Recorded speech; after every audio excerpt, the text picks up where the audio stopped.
चलिए, उनका बर्थडे है जी, सब लोग विश किए कि नहीं?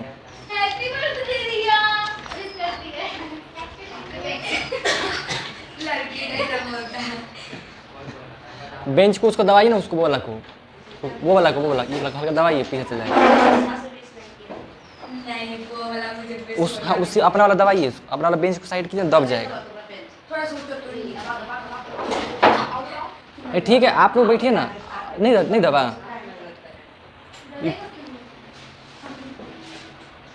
मतलब बैठने में सही रहता।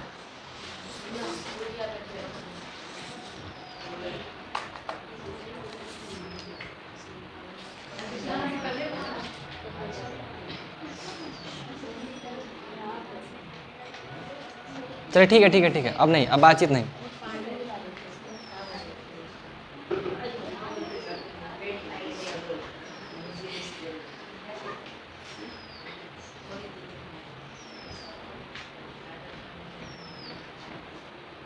हो गया। अब देखिए हम लोग क्या क्या पढ़ रहे हैं, अभी पहले बताते हैं कि क्या स्टार्ट करते हैं। आज हम लोग एसएसटी पढ़ने वाले हैं, ठीक है ना, सोशल स्टडीज़।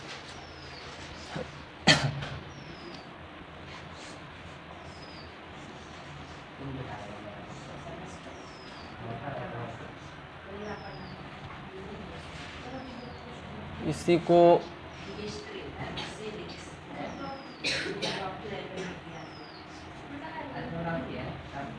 ठीक है, सोशल साइंस भी कह दिया जाता है, ठीक है, सोशल साइंस भी कह दिया जाता है, ठीक है।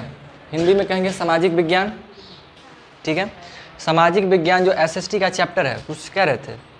नहीं, ऐसे ही वो टपटपा रहे थे खाली ना। देखिए एसएसटी के अंतर्गत हम लोग बताए थे, पहले भी डिस्कस कर चुके हैं कि 3 चैप्टर तीन सब्जेक्ट को पढ़ना है, ठीक है। पहला पढ़ना है कौन सा? ज्योग्राफी। ज्योग्राफी को हिंदी में क्या बोलते हैं? भूगोल, ठीक है, भूगोल बोलते हैं। भूगोल में आपके बुक के चैप्टर बुक का क्या नाम है? सामाजिक विज्ञान। बुक का क्या नाम है आपका? हाँ, 7 क्लास का तो नाम है क्या हमारा? पर्यावरण। चैप्टर बुक का क्या नाम है? हम आपके बुक का पहचान करवाने, आपके बुक का क्या नाम है? क्या नाम है बुक का? हाँ, तो 8 क्लास में हो गया। और 7 क्लास है, क्या नाम है हमारा? पर्यावरण, ठीक है। ये भूगोल का बात हो गया। भूगोल के बाद और कौन सा सब्जेक्ट आता है एसएसटी के? हिस्ट्री। हिस्ट्री को हिंदी में क्या बोलेंगे? इतिहास।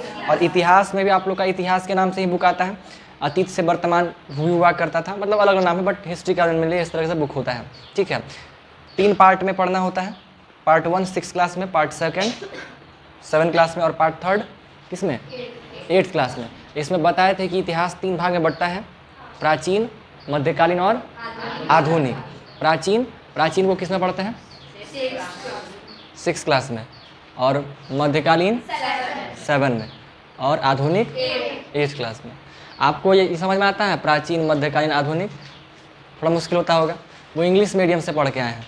तो प्राचीन को जो है ना, देखिए प्राचीन को इंग्लिश में एंशिएंट कहते हैं, एंशिएंट हिस्ट्री पढ़े होंगे। मध्यकालीन को मिडाइवल कहते हैं या मिडिएवल हिस्ट्री कहते हैं 7 क्लास में, और आधुनिक को मॉडर्न हिस्ट्री कहते हैं, ठीक है। तो एंशिएंट, मिडाइवल और मॉडर्न, इसका नाम आप सुनेंगे। हिंदी वाला थोड़ा प्रॉब्लम होता होगा, कोई बात नहीं, अब तो हिंदी सीखना ही पड़ेगा क्योंकि बिहार बोर्ड में हिंदी ही चलता है। ऐसे इंग्लिश में भी कर सकते हैं, बट मेजोरिटी हिंदी मीडियम के हैं तो हिंदी मीडियम में ही चलाना पड़ता है, ठीक है। और कोई दिक्कत नहीं है, वो सब के साथ हो जाएगा, ठीक है। इंग्लिश मीडियम टाइम पे हो जाएगा, उसको छोड़िएगा नहीं, अपना पढ़ते रहिएगा, तो भी बाकी समय के साथ सब हो जाएगा, ठीक है। तो ये 3 पार्ट में हिस्ट्री होता है, ठीक है। और हिस्ट्री के साथ साथ आपका पॉलिटी या सिविक्स का एक और बुक होता है, ठीक है, 3 बुक होता है। उसमें क्या पढ़ना है? उसमें आपके बुक का क्या नाम है? सामाजिक, आर्थिक और राजनीतिक जीवन, यह आपके बुक का नाम है। यह भी 2-3 पार्ट में आता है, पार्ट 1 पार्ट 2 कर करके आपके क्लासेस के हिसाब से होता है। तो ये 3 बुक सिर्फ एसएसटी के अंतर्गत में आता है, ठीक है। 3 बुक है आपका, एसएसटी का ही पार्ट है, तीनों का तीनों बुक। एक और होता है इकोनॉमिक्स, ठीक है, तो वो 9th से पढ़ना है। 9th में जाइएगा ना तो आपका एसएसटी का एक और बुक बढ़ जाएगा, 3 के बजाय 4 बुक आपको पढ़ना पड़ेगा, वो एक्स्ट्रा बढ़ेगा इकोनॉमिक्स, ठीक है। तो इकोनॉमिक्स बढ़ जाएगा, तो बहुत ऐसा, हालांकि बहुत आसान सा चैप्टर होता है। 11th-12th में घुसिएगा ना इकोनॉमिक्स तो बड़ा हार्ड लगता है, बहुत आदमी की दिक्कत हुआ है। मेरा दोस्त था 9th-10th में, इकोनॉमिक्स बहुत ईजी है, एकदम पढ़िएगा तो मक्खन लगेगा, मक्खन, बहुत ईजी लगता है। लेकिन 11 12th में जाने का बड़ा हार्ड हो जाता है, उसका जो कॉन्सेप्ट है ना, बहुत ज़्यादा तो नहीं कहेंगे बट ऑलमोस्ट जो भी एसएसटी का सब्जेक्ट है उसमें थोड़ा परेशान करता है इकोनॉमिक्स। इकोनॉमिक्स से हर व्यक्ति परेशान रहता है, ठीक है, क्योंकि उसको समझने के लिए, पढ़ने के लिए थोड़ा मेहनत ज़्यादा करना पड़ता है बाकी सब्जेक्ट के मुकाबले, ठीक है। और भी दिक्कत क्या है कि इकोनॉमिक्स का डेटा चेंज होते रहता है, हर साल बदलता रहेगा डेटा, तो थोड़ा परेशानी होता है उसका। खैर वो चीज़ देखेंगे आप आने वाले समय में। तो वो व्यक्ति क्या किया था ना कि एसएसटी मतलब इकोनॉमिक्स से पढ़ना स्टार्ट कर दिया, ग्रेजुएशन में इकोनॉमिक्स सब्जेक्ट ले लिया था, परेशान हो गया था पूरा, नहीं पास कर पाया, ठीक है। फिर एक अलग यूनिवर्सिटी में गया जिसमें चीटिंग चलता था, तो वहाँ से निकल गया, ठीक है। तो होता है ऐसे करके चीज़ें। खैर तो 3 तरह का सब्जेक्ट हम लोग एसएसटी के अंतर्गत में पढ़ेंगे, ठीक है। 3 सब्जेक्ट कौन कौन सा, क्लियर हुआ ना बात? 3 सब्जेक्ट कौन कौन, आप बोलिए तो। काहे ला हमरा से पूछ दिए, हमरा बोले आता है, बोलिए। हाँ आप बोलिए जी, आप बताइए।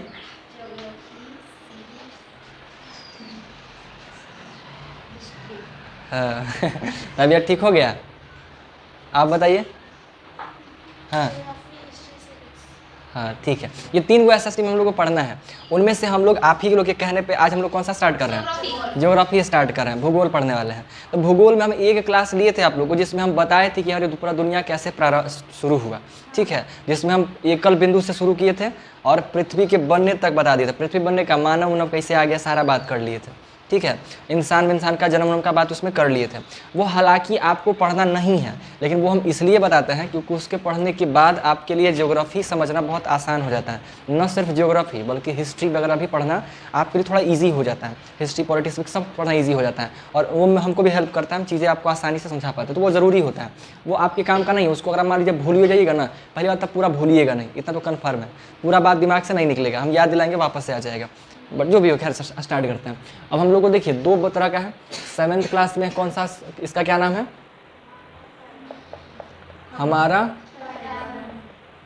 पर्यावरण, ठीक है। इसको इंग्लिश में क्या कहेंगे, आवर एनवायरनमेंट, ठीक है। और 8th क्लास में क्या पढ़ना है जी, 8th क्लास का पहला चैप्टर क्या है, हाँ संसाधन एवं विकास, ठीक है। संसाधन एवं विकास। संसाधन को इंग्लिश में कहा जाता है रिसोर्सेस, ठीक है, रिसोर्स या रिसोर्सेस। और एवं को क्या बोल सकते हैं, और विकास को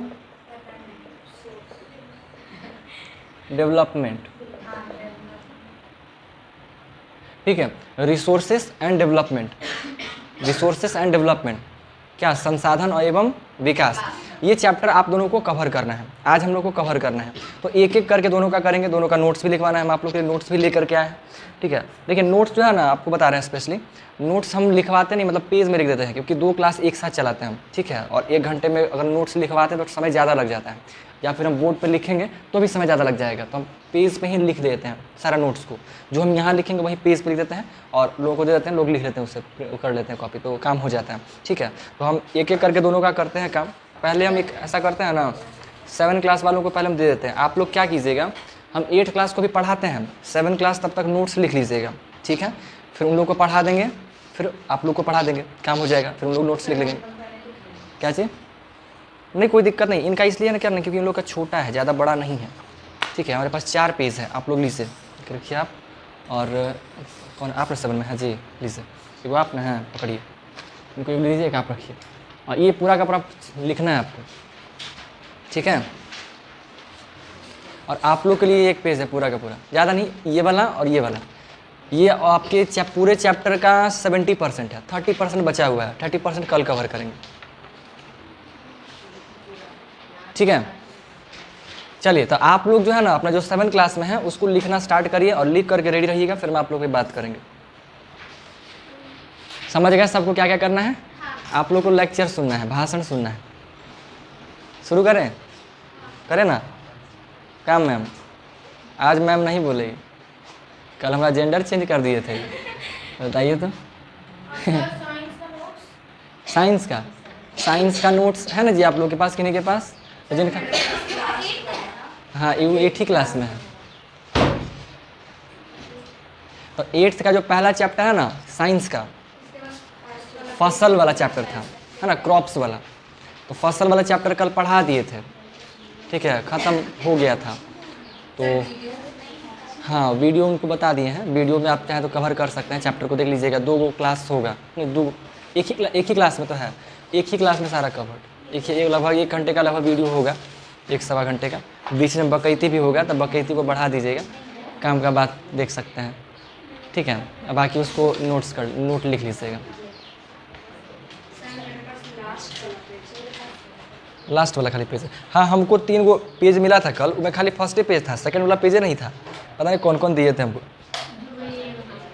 अच्छा दोनों आपके पास, आपके पास लास्ट वाला सेकंड वाला है। फर्स्ट पेज किन्हीं के पास नहीं है, फर्स्ट वाला पेज किन्हीं के पास नहीं है। हाँ तो दोनों मिला के दे दीजिए।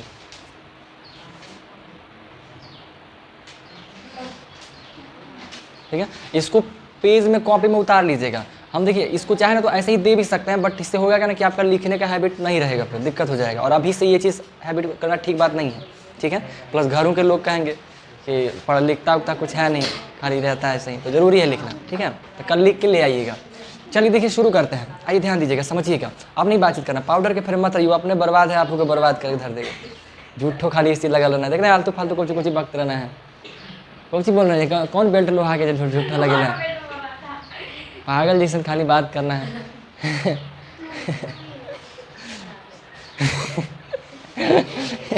इधर आइए, हल्का सा आपका चेहरा नहीं दिख रहा है, इतना सुंदर लड़का बताइए छिपल रहता है। इधर आइए, इधर। आपको देखते हैं ना तो एनर्जी आता है हमको। बहुत स्मार्ट है वो, नहीं स्मार्ट है तो देखिए अब ध्यान दीजिए। अरे कितना कहे हम, कौची बतियाते हैं जी, दोनों एक के जैसे नहीं है, दोनों चुपचाप बैठा रहते हैं। अब बोलिए कि नहीं, आज से बोलिए कि नहीं, आज से नहीं बोलिएगा, बोलना है ना। अभी बोल नहीं रहे, खाली मुंडी। हाँ कुछ काम हाँ करना है तब, ना करना है तो ना, मुंह से आवाज़ नहीं निकलेगा, खाली मुंडी। हाँ देखिए अब सही है। चलिए ठीक है, देखिए संसाधन एवं विकास चैप्टर हम लोग पढ़ने वाले हैं। 8th क्लास का पहला चैप्टर है, ठीक है। ज्योग्राफी का फर्स्ट चैप्टर, ज्योग्राफी यानी कि भूगोल का फर्स्ट चैप्टर है आपका, संसाधन एवं विकास, रिसोर्सेज एंड डेवलपमेंट। ये चैप्टर को पढ़ने वाले हैं, ठीक है। अब इसमें पूरा का पूरा ये नॉर्मल सा चीज़ है, ये पहले भी आप लोग सुन चुके हैं, ठीक है। पर्यावरण जो चैप्टर 7 क्लास में पढ़े हैं, कुछ कुछ इसी से मिलता जुलता चैप्टर है, ठीक है। और अगर आप लोग 8 क्लास वाला का पढ़ना सुन लेंगे तो और पता होगा, बट जो भी हो अभी चलते हैं इसका। देखिए सबसे पहले बात करेंगे संसाधन का। विकास तो समझ में आ ही रहा है, विकास का अर्थ तो समझ में आता है। विकास का मतलब क्या होता है, ग्रोथ होना किसी का, किसी तरीके से तरक्की होना, उसको विकास कहता है। जैसे मान लीजिए पहले रोड नहीं था, अब रोड बन रहा है, तो ये रोड अब विकास हो गया, यहाँ विकास हो गया है, ठीक है। तो इसी सब विकास होता है। पहले इधर ब्रिज नहीं था, पुल नहीं था, तो अब कुर्थौल विकास कर रहा है, कुर्थौल में मॉल बन गया है, तो कुर्थौल विकास के राह पे है। कुर्थौल में अभी समझिए कि परसा और अगला से सिपारा जो ज़्यादा फेमस है, सिपारा से ज़्यादा अच्छा कुर्थौल है अभी आज के टाइम पे, नहीं है। सिपारा कुर्थौल में बड़ा बड़ा स्कूल है, वनस्थली देखिए, STV देखिए, कितना बड़ा बड़ा अच्छा हाई क्वालिटी का स्कूल है, ठीक है, बढ़िया क्वालिटी का स्कूल है। मॉल खुला हुआ है, ट्रेंड्स मॉल है ना, ठीक है, ठीक ठाक, बहुत बड़ा तो नहीं कहेंगे, नॉर्मल सा हॉस्पिटल भी है ये, उन्हें डिवाइन हॉस्पिटल, गणेश हॉस्पिटल जो भी है सब तो है ही है। तो अच्छा खासा एरिया बना हुआ है कुर्थौल का। सिपारा में मॉल है नहीं है, सिपारा में बड़ा बड़ा स्कूल है नहीं है, स्कूल है फिर भी, लेकिन अंदर घुसल है, लेकिन VIP टाइप का थोड़ा देख करके शोभा बढ़ा है उस क्षेत्र का, वैसा नहीं है, ठीक है। बाकी है में तो है ये है, थोड़ा उधर भी है, बट जो भी है, ठीक है। तो हम लोग संसाधन का बात करें तो विकास का अर्थ समझते हैं हम लोग, संसाधन समझ जाएंगे तो विकास की चीज़ें समझ में आ जाएगी, ठीक है। तो देखिए संसाधन का मतलब क्या होता है, बेसिकली सिंपल सा बात करें संसाधन का, तो संसाधन किसको कहते हैं, वो हमारे आसपास की वो हर वस्तु जो हम इंसान को, मानवों के जीवन यापन को सरल बनाए। एक छोटा सा तिनका जो आपको कान खोदने में मदद करता है, उससे लेकर के बहुत बड़े बड़े स्तर का हवाई जहाज तक का, ये सब का सब संसाधन है, ठीक है। आज अगर आपको एक स्थान से दूसरे स्थान तक जाना हो तो आप किस चीज़ का इस्तेमाल करते हैं, कुछ ही करते नहीं पता है, अरे किसी को नहीं पता है जी, आप लोग नहीं बोलते हैं, श्राप दे देंगे हम, हे भगवान, जो नहीं बोले उसका बियाह मंगरा आदमी से हो जाए। अब सोच लीजिए, लड़का लड़की दोनों, लड़की है तो मंगरू लड़का से हो जाए, एकदम पगला से। हाँ हो जाएगा। हाँ अब सोच लीजिए, पंडित जी भी हैं, टीचर भी हैं, भगवान के नाम लेके बोले हैं, अगर लड़की है तो पगला लड़का से होगा, और लड़का है तो पगली लड़की से होगा। अब अगर बियाह करना है जो नहीं बोला उसके लिए है खास, है ना, खास जो नहीं बोलता है उसके लिए है। आप सोच लीजिए कैसा आदमी चाहिए। कहाँ बोल दिए जी हम, आप लोग के चक्कर में कहाँ बोल देते हैं, बताइए। ऐसा करना चाहिए आप लोग को, कहाँ बग देते हैं हम, हमको खुद अफसोस लगता है। खैर जो भी है, तो हम क्या बात कर रहे थे कि वो हर चीज़ जो हम मानवों को, जीवन को सरल बनाता हो, आसान बनाता हो। हम सवाल किए कि अगर आपको कहीं जाना हो तो आप किसका इस्तेमाल करते हैं? हो जाएगा बिया पगला से। है ना, वाहन का इस्तेमाल करते हैं। वाहन में वो डिस्टेंस के हिसाब से, अगर मान लीजिए आसपास के क्षेत्र में जाना हो तो ऑटो वोटो को पकड़ लेते हैं, दूर जाना हो आज ठीक है साइकिल भी लेते हैं, और अगर ज़्यादा दूर जाना हो तो हम लोग बस या ट्रेन का इस्तेमाल कर सकते हैं, और ज़्यादा दूर जाना हो तो हवाई जहाज़ पकड़ते हैं, है ना, एरोप्लेन वगैरह पकड़ते हैं। अगर एक दो देश में जाना हो जो बीच का मार्ग जल वाला है, वाटर वाला है ना, समुद्र का मार्ग है, तो हम लोग को प्लेन से जाना पड़ता है। जहाज़ों ले सकते हैं, बट जहाज़ थोड़ा सेफ ज़्यादा नहीं होता है और समय भी लगाता है, उससे ज़्यादा अच्छा होता है कि प्लेन से आदमी चल जाए, ठीक है ना। तो जा रहे हैं तो आदमी विदेश, कोई नॉर्मल आदमी थोड़ी जाएगा तो कोई बड़े स्तर का व्यक्ति जाएगा ना। कोई इंसान विदेश जब जाएगा तो वो कौन जाएगा, कोई आम आदमी तो दूसरे स्टेट में, हाँ दूसरे स्टेट में भी जा सकता है। अब जैसे मान लीजिए कि आपको पटना से दिल्ली जाना है तो हवाई जहाज़ से इंसान जाता है, जल्दी पहुंचता है। तो हाँ प्लेन से बात कर रहे हैं, प्लेन से ही जाता है। तो अब जिसके पास पैसा है, किसकी कुछ जल्दी पहुंचना है, 1 घंटे में पहुंचना है, तो इंसान प्लेन का इस्तेमाल करता है। अब इससे मान लीजिए नहीं ट्रेन वेन के चक्कर में जाएगा तो टाइम लगेगा, तो ट्रेन वेन का लेट वेट होने का काफ़ी चांसेस रहता है, बहुत दिक्कत है ट्रेन में, है ना। किसी इंसान को तुरंत पहुंचना है, क्योंकि आज के समय जो बिजनेसमैन टाइप लोग हैं, जो व्यापारी टाइप के लोग हैं, व्यक्ति लोग जो काम वाम करने वाला होता है, उन लोग को ज़्यादा समय, मतलब इस समय ज़्यादा समय चाहिए होता है ना, उसको मतलब समय बचाना होता है। वो ट्रेन पर बैठ के 3-4 दिन नहीं बैठ के समय काट सकता है। जो बड़े स्तर का व्यक्ति है, जो अच्छा खासा बिजनेस करता है, वो कभी ट्रेन से नहीं जाएगा, है ना, भले पैसा कम काहे नहीं लगे, वो फिर भी नहीं जाएगा, क्योंकि उसके लिए पैसा वैल्यूबल नहीं है, समय मायने रखता है। वो टाइम को पकड़ता है, पैसा नहीं पकड़ता है। पैसा फेंकेगा, टाइम को पकड़ेगा अपना, क्योंकि उसके लिए लगता है कि 3 दिन सुतल रहेंगे, फालतू का झूलते रहेंगे, इसे खिटर करते रहेगा। आदमी निकल के उतरेगा तो 24 घंटा और दिमाग खराब कर लगा, इसी के ट्रेन में झूल रहे हैं। हाँ फैसिलिटी भी है वैसा, ठीक है, बट हालांकि फैसिलिटी तो हालांकि मिल जाता है फिर भी ट्रेन में, है ना, उसमें जाइएगा तो फैसिलिटी तो मिल जाएगा। ट्रेन में तो अपना एक कमरा जैसा एकदम मिल जाता है, जो AC first class AC type का जो रहता है, उसमें आपका सेपरेट रूम टाइप का मिल जाता है, तो फैसिलिटी तो फिर भी मिल जाता है, बट मेन टाइम का है ना। प्लेन में टाइम कम जल्दी पहुंचा देता है, इसमें ज़्यादा पहुंच जाता है। खैर जो भी हो, मतलब हम लोग प्लेन का इस्तेमाल करते हैं, वाहन का इस्तेमाल करते हैं अपने समय को बचाने के लिए, जो ये हमारे लिए एक संसाधन हो गया, ठीक है, संसाधन हो गया। आप लोग पढ़ाई करते हैं तो पढ़ने के लिए इंसान आप लोग किस चीज़ का इस्तेमाल करते हैं? बुक का, कॉपी का, कलम का, बैग का, ये सब का इस्तेमाल करते हैं। ये सब का सब आपके पढ़ने के लिए आपका संसाधन है। आपको खाना खाना है, खाना किस चीज़ में खाना खाते हैं? प्लेट में खाना खाते हैं, वो एक संसाधन है आपके लिए। आप जो खाना खा रहे हैं, चावल दाल रोटी सब्जी मछली जो भी खाते हैं, वो सब का सब आपका संसाधन है। मतलब समझिए ना कि हम सभी लोग संसाधन से घिरे हुए हैं। हमारे आसपास ऐसा कुछ भी नहीं है जिसको हम संसाधन नहीं कह सकते हैं। आप अपने आसपास देख करके बताइए कि क्या कोई ऐसा वस्तु है जो जिसका कोई काम ही नहीं हो, बेफालतू में यहाँ उछल रहा है, कुछ ऐसा है? धूल, क्या बोल रहे हैं? धूल, वो आदमी नहीं जी, अरे आप दोनों एकदम महान आदमी हैं, ऐसा बात मत बोलिए। आपका कीमत बहुत ज़्यादा है, आप दोनों के नज़र में भले नहीं होगा, बट आप लोग का कीमत बहुत है। घड़ी काहे नहीं बताएगा? आप सुबह 6:45 पे आइए और फिर देखिए या शाम में 6:45 तक रुकिए, काहे नहीं बताएगा समय? सब सही समय बताता है। कहावत नहीं सुना, बंद घड़ी भी 2 बार सही समय बता देता है, तो ये वही है। तो ऐसा कुछ नहीं जिसका कोई काम ही नहीं है। हर व्यक्ति का कहीं ना कहीं ज़रूरत है, ठीक है, हर चीज़ का एक छोटा सा तिनका भी होता है ना तो फिर दांत खोदने का काम करता है आदमी दांत में कुछ फंस जाता है तो उसका इस्तेमाल करता है। तो ये सब चीज़ संसाधन है। जो बॉटल देख रहे हैं आप, उस बॉटल का पानी पीते हैं, पेट्रोल खरीद के लेके आते हैं। हाँ क्या हुआ जी, कुछ खा पी लिए हैं क्या?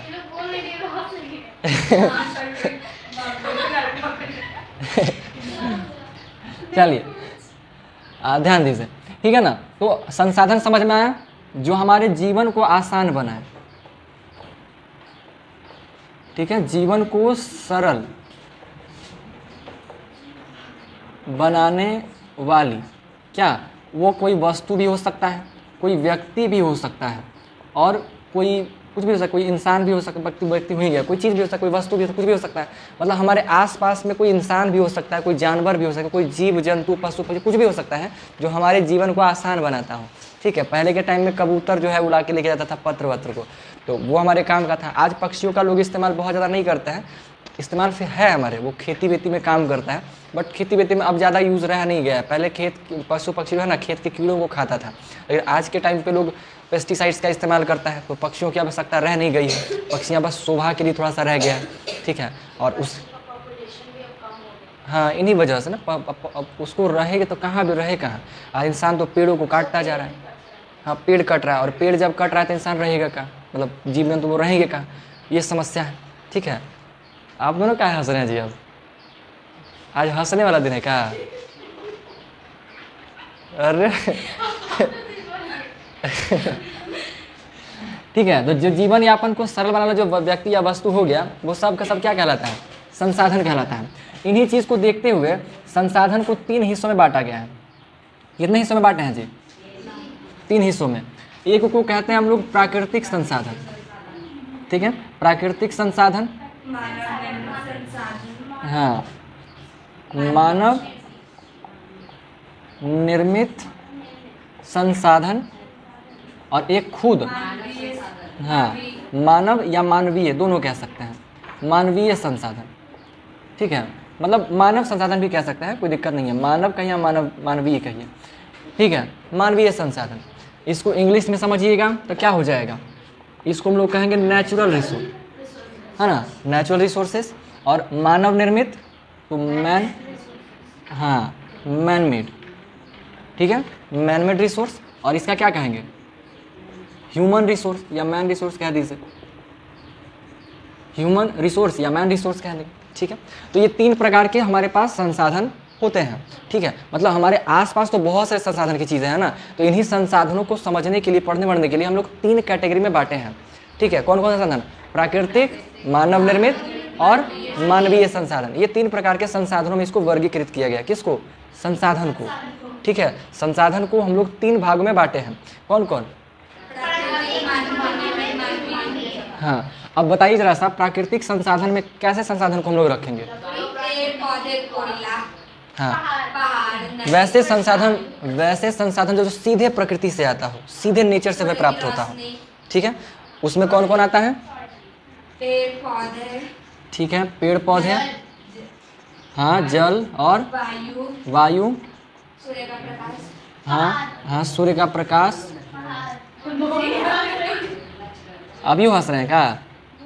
बोल नहीं रही है बस। कौन हंस रहे हैं अभी? अभी भी हंस रहे हैं? बोल हंस नहीं रही है। अच्छा, हाँ हाँ, तो समझ जाएंगे, बियाह पता ही चला गया कहाँ किससे हो जाएगा ठीक है, और बोले जब होवे के लायक बड़ा होंगे तब, अभी नहीं। हाँ, मिट्टी भी हो सकता है, ठीक है। जमीन, हाँ जमीन मिट्टी, ठीक है, जमीन ले लीजिए, भूमि ले लीजिए। हाँ, खनिज भी हो खनिज, हाँ ठीक है, खनिज भी कह सकते हैं, ठीक है। ये सब का सब जो जीव जंतु हो गया, ये भी एक प्रकार का संसाधन ही ना हुआ। जीव जंतु, टमटम पे चढ़े हैं आप लोग? हाँ, घोड़ा गाड़ी, हॉर्स क्राफ्ट, घोड़ा गाड़ी नहीं पढ़े? चढ़े हैं, हाँ। तो घोड़ा गाड़ी घोड़ा से चलता है, तो वो यहाँ पे इंसान, हाँ क्योंकि अब टोटो वोटो ज़्यादा चलने लगा है ना, उसको पालने में समस्या है। मतलब भले उसमें ना देखे, रथ में देखे होंगे, शादी ब्याह में दूल्हा आता है उस पर चढ़ के, उसमें तो देखते किए होंगे जी, रियल में नहीं देखे हैं? अच्छा, तो रियल में आप इधर कभी एसडीवी की तरफ गए हैं? एसडीवी की तरफ कभी गए हैं?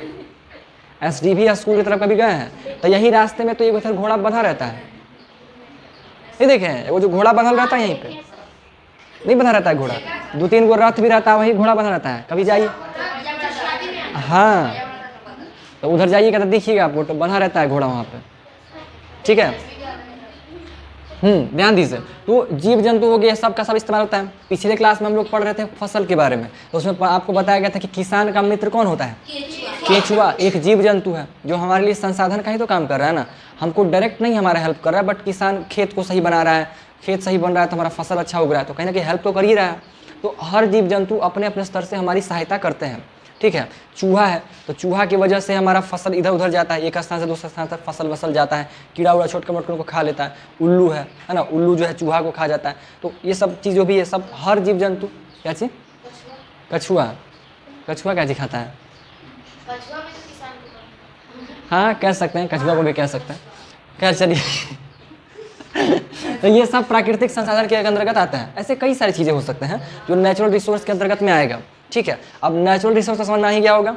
अब उसका अगला कौन सा है? मानव निर्मित, जो इंसानों के थ्रू बनाया गया हो। वैसे संसाधन, वैसी वस्तुएं जो इंसानों ने बनाया हो। आप किस चीज़ पे बैठे हुए हैं? कौन बनाया है ना? किस में बैठे हुए हैं, है ना? घर में बैठे हुए हैं। भवन भवन कौन बनाया है? कोई ना कोई इंसान ने बनाया होगा, ठीक है।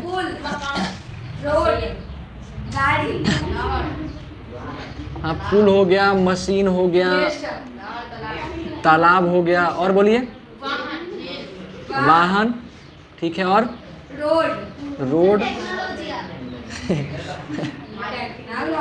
है ना, रेल, ये सब का सब चीज़, हवाई अड्डा, ये सब काफ़ी चीज़ें हैं जो इंसानों के थ्रू बनाया गया है। आपका बैग हो गया, बॉटल हो गया, मतलब मैनमेड में जो मानव निर्मित है।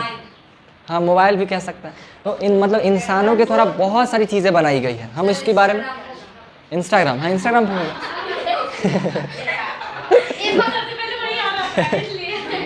हम क्या जी? फ्री फायर, हाँ फ्री फायर भी हो सकता है। तो वो सब का सब क्या है? सब का सब जो है ना मानव निर्मित संसाधन के अंतर्गत आता है, ठीक है। अब देखिए इधर अगला कौन सा है?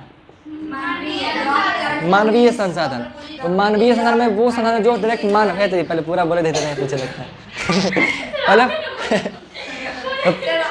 पहले उसको समझाना होता है ना। जैसे आपको पता है, आप पिछला पढ़ के उछाल रहा है, कुछ लोग नए आए हैं, इन पर तरस खाइए जरा, ममता नहीं आता देख के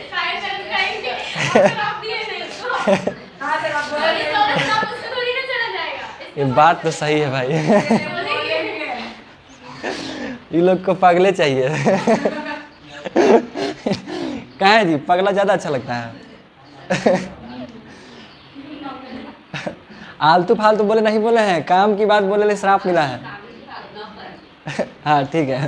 तो देखिए मानव संसाधन में क्या होता है ना कि जो खुद मानवीय मानव की सहायता करता है। जैसे हम आपको पढ़ा रहे हैं, ये चैप्टर आप चाहें तो बुक पढ़ के भी समझ सकते हैं, लेकिन पढ़ने में कहीं ना कहीं आपको दिक्कत होता होगा। आप यहाँ आए ताकि चीज़ों को आसानी से आपको समझाया जा सके, ठीक है। तो हम एक शिक्षक हैं, तो शिक्षक क्या कर रहे हैं? शिक्षक एक प्रकार का संसाधन ही तो हुआ ना, चीज़ों को ईजी बना के आपको रख रहा है। तो यहाँ पे क्या हो गया? एक शिक्षक आपका संसाधन की तरह काम कर दिया, है ना। डॉक्टर हो गया, ठीक है नौकर हो गया, फौजी हो गया, और बोलिए हाँ ठीक है, मिनिस्टर भी हो गया, ठीक है, हाँ ठीक है, पायलट भी हो गया। मतलब ये सब चीज़, ड्राइवर बराबर जो कह दीजिए, प्लम्बर हो गया, मैकेनिक हो गया, इलेक्ट्रीशियन हो गया, हाँ जो भी है।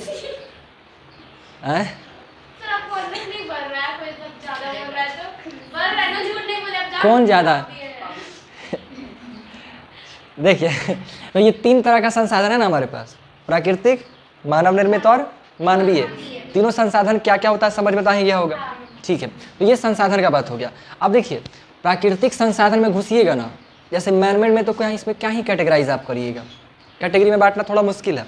मतलब बांटा जा सकता है ज़रूरत के हिसाब से। जैसे मान लीजिए कि आपको एक संसाधन है कपड़ा, तो कपड़ा का अलग कैटेगरी बना दीजिए। पहनने वाला में कपड़ा हो सकता है, जूता हो सकता है, ज्वेलरीज हो सकता है। ज्वेलरी में जैसे कि गला का हार हो गया, कड़ा हो गया, अंगूठी हो गया, चेन हो गया, कान में, नाक में, माथा में, जितना बहुत नौटंकी है ये सब हो सकता है। यहाँ बाल में लगाने वाला क्लिप हो गया। तो ये काफ़ी चीज़ें हैं, मतलब अरबों तो नहीं कहेंगे, मतलब करोड़ों टाइप का प्रोडक्ट आज के टाइम पे इंसान इस्तेमाल करते हैं, लगभग 1 करोड़ के आसपास या उससे करोड़ों के आसपास होगा, अरबों नहीं होगा लेकिन करोड़ों के आसपास प्रोडक्ट इस्तेमाल इंसान करता है।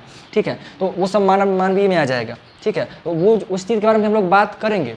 इसके अंदर मानवीय जो मानव निर्मित संसाधन है इसके बारे में हम लोग बात करेंगे। इसी के जस्ट दूसरा या तीसरा या चौथा में है एक चैप्टर जिसका नाम है उद्योग, फैक्ट्रीज, उसमें इसका बात करेंगे। उसमें मानवीय संसाधन जो आते हैं, मानव निर्मित जो संसाधन आते हैं, जो जितने तरह कई तरह के उद्योग लगाए जाते हैं हर चीज़ का, उन उद्योगों में इसका स्पेशली बात चलेगा, उसी में उसको ज़्यादा उसमें डिटेल करेंगे। अब आपको क्या करना है ना, जो प्राकृतिक संसाधन हमारे पास आता है उन प्राकृतिक संसाधन को भी कई कैटेगरी में बांटा गया है। प्राकृतिक संसाधन को भी कई भागों में बांटा गया है, अलग अलग आधार पर प्राकृतिक संसाधन को भी कई रूपों में बांटा गया है। ठीक है, तो प्राकृतिक संसाधन को अगर बांटे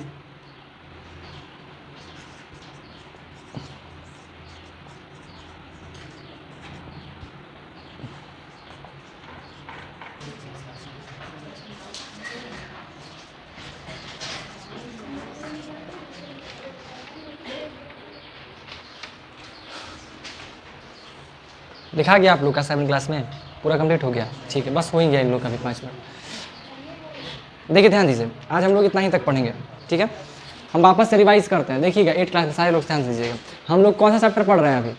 SST पढ़ रहे हैं। SST पढ़ रहे हैं। SST में क्या पढ़ रहे हैं? ज्योग्राफी यानी भूगोल पढ़ रहे हैं। ठीक है, भूगोल में कौन से चैप्टर? संसाधन एवं कौन सा चैप्टर पढ़ रहे हैं? कौन सा पढ़ रहे हैं? कौन सा पढ़ रहे हैं? ठीक है, तो संसाधन एवं विकास चैप्टर का नाम है। ठीक है ना, तो इसमें हम लोग संसाधन,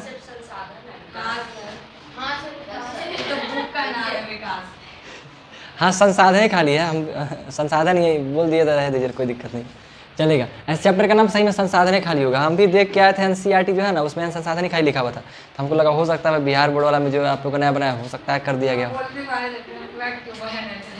अच्छा कोई बात नहीं, चलता है। तो चैप्टर का नाम है सिर्फ संसाधन।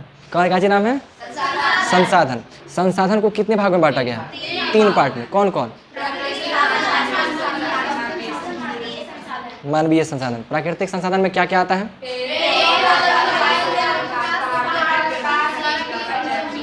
मानवीय संसाधन में मानवीय मानव निर्मित संसाधन में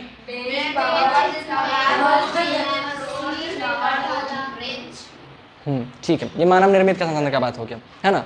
मानव निर्मित संसाधन, मानवीय संसाधन और प्राकृतिक संसाधन। अब ये सभी संसाधन है, इनमें से जो प्राकृतिक संसाधन है इसको भी हम लोग कई भागों में बांटे हैं। ठीक है, एक हो गया उत्पत्ति के आधार पर। तो उत्पत्ति के आधार पर जो है ना संसाधन को कितने भाग में बांटा गया? 2 भाग में। सबको 2 भाग में बांट, खाली ये गोस्वामित्व को 3 पार्ट में बांट दिया है, निजी, राष्ट्रीय और अंतर्राष्ट्रीय। ठीक है, तो उत्पत्ति के आधार पर जो है ना इसको जैव और अजैव में बांटा गया है। जैव में कौन आता है? सारा का सारा सजीव, और अजैव में क्या आएगा? सारा का सारा निर्जीव। जितना भी निर्जीव संसाधन है वो सब अजैव में आ जाता है, और जितना भी सारा सजीव संसाधन है वो किस में आ जाएगा? जैव में आ जाएगा। ठीक है, विकास एवं उपयोग के आधार पर, विकास एवं उपयोग के आधार पर भी 2 भाग में बांटा गया है। एक को कह रहे हैं वास्तविक, और एक को कहते हैं संभाव्य। तो वास्तविक का मतलब क्या हुआ? जिसकी मात्रा निश्चित हो, मात्रा ज्ञात हो। ठीक है, मात्रा ज्ञात, उसको हम लोग कह रहे हैं वास्तविक। और जिसका मात्रा ज्ञात नहीं है, ठीक है, मात्रा जो है वो ज्ञात नहीं है, उसको हम लोग क्या बोल रहे हैं? संभाव्य संसाधन कह रहे हैं। और उपलब्धता के आधार पर नवीकरणीय और अनवीकरणीय संसाधन कह रहे हैं। ठीक है, नवीकरणीय संसाधन और अनवीकरणीय संसाधन। नवीकरणीय जिसकी पुनः पूर्ति हो सकती है, खत्म होगा वापस से आ जाएगा, उसमें इंसान को कुछ नहीं करना है। जैसे मान लीजिए आप पेड़ को काट दीजिए, एक जंगल है किसी स्थान पे, उस जंगल को काट दीजिए, आप छोड़ दीजिए, कुछ मत कीजिए, दोबारा वहाँ जंगल उग जाएगा आज से 50-60 सालों के बाद, है ना। कुछ वर्षों के बाद उसमें वापस से जंगल उग जाएगा। उसमें क्या कि इंसान कुछ किया नहीं, कुछ भी है। तो ये क्या होता है कि ये वापस से खुद नेचर उसको खुद पूरा कर सकता है, उसको हम लोग कहते हैं नवीकरणीय। और कुछ ऐसे हैं जो नवीकरणीय के अंदर में नहीं आएगा, वो खत्म हो जाएगा, मतलब उसकी मात्रा लिमिट है, निश्चित है, वो खत्म हो जाएगा। जैसे कि पेट्रोलियम का बात किए, ठीक है, खाना वाना का बात किए, सोना, हाँ, हालांकि उसकी मात्रा भी बहुत ज़्यादा है, मात्रा भी उससे, क्योंकि देखिए ये सब जो धातु वाली जो चीज़ें हैं ना, उसकी मात्रा हमारे पास बहुत ज़्यादा है। पृथ्वी का आकार जानते हैं कितना बड़ा है? पृथ्वी का आकार इतना बड़ा है और इस पे मानव कितने छोटे से पृथ्वी को तो है ही है, इतना बड़ा पृथ्वी है और इसके अंदर मैग्मा के रूप में बहुत से धातु वातु अभी पिघली अवस्था में है। तो हमारे पास जो मेटल धातु वातु है ना, जो पर्याप्त मात्रा में, दिक्कत नहीं है हमें, हमें कोई दिक्कत नहीं है अभी, बहुत भारी मात्रा में, लेकिन हम उसको डायरेक्ट नहीं निकाल सकते हैं।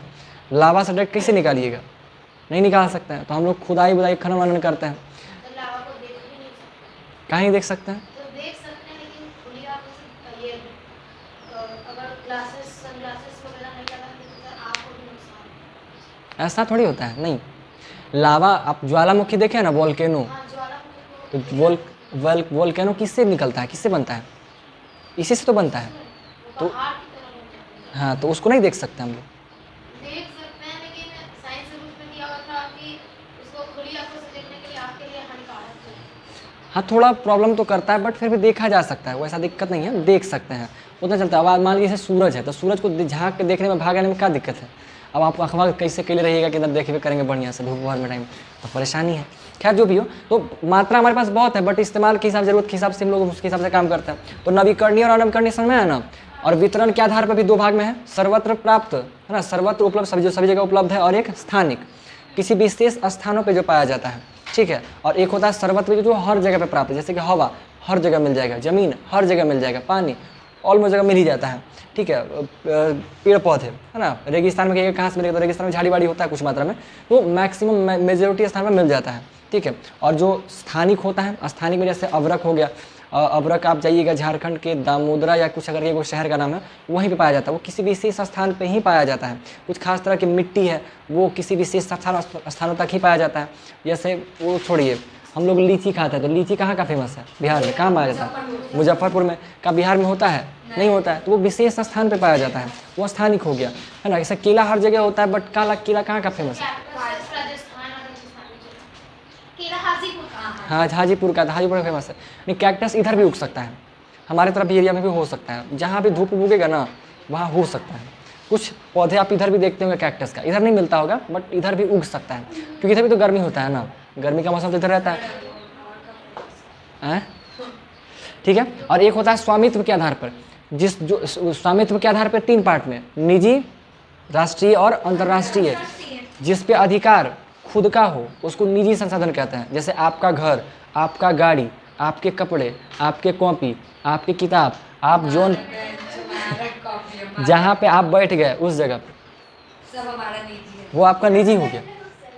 अब जैसे आप उस स्थान पे बैठल हैं, तो वहाँ पे तो कोई और थोड़ी बैठ जाएगा, आपकी गोदी में बैठ जाएगा कि कोई बैठ जाएगा।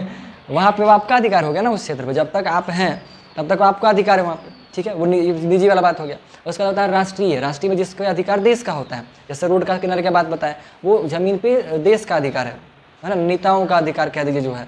तो नेता का अधिकार, नेता तो बस वहाँ पे काम करने को आए हैं, अधिकार तो पूरा देश का है। कोई नदी है तो नदी में आप कोई काम ऐसे ही नहीं कर सकते, वो देश के स्वामित्व के आधार पे होता है, उसका स्वामित्व, उसका मालिकाना हक देश के पास होता है। कोई पहाड़ है, पर्वत है, तो उसका मालिकाना हक देश के पास है, ना कि किसी विशेष कोई एक व्यक्ति के पास।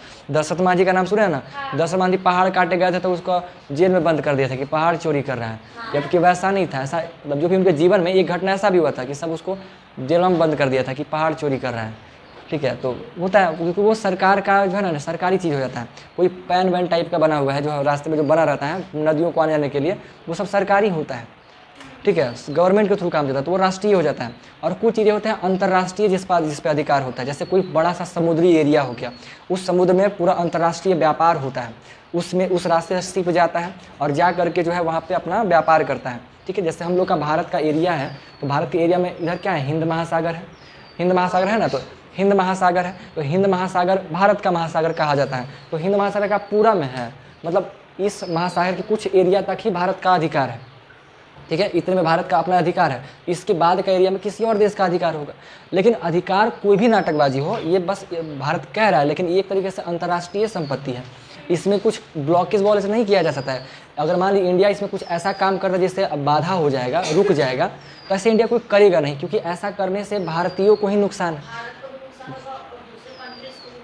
हाँ, तो दूसरे कंट्रीज़ को ज़्यादा नुकसान नहीं होगा, वो नुकसान केवल तब कब होगा ना, पहली चीज़ कि बाहरी सामान भारत में नहीं आ पाएगा, और जो भारतीय सामान है वो बाहर नहीं जा पाएगा, भारतीय सामान वो बाहर नहीं जा पाएगा, तो दोनों के लिए नुकसान ज़्यादा ही है, बट ज़्यादा नुकसान भारतीयों को है।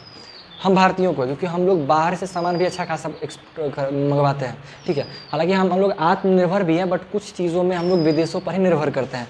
जैसे एलपीजी का ही बात करते हैं, गैस सिलेंडर वेलेंडर का बात किया, तो ये सब तो हम लोग विदेशों पर ही निर्भर करते हैं। क्या चीज़? सर फिर इस बार इंडिया ने पाकिस्तान को पानीपत कर दिया। इंडिया पाकिस्तान पानीपत कर दिया था? क्या बोल रहे हैं जी, फिर से बोलिए अच्छे से। सर सिंधु नदी ऑपरेशन सिंदूर। बंद ही हो गया था पानी।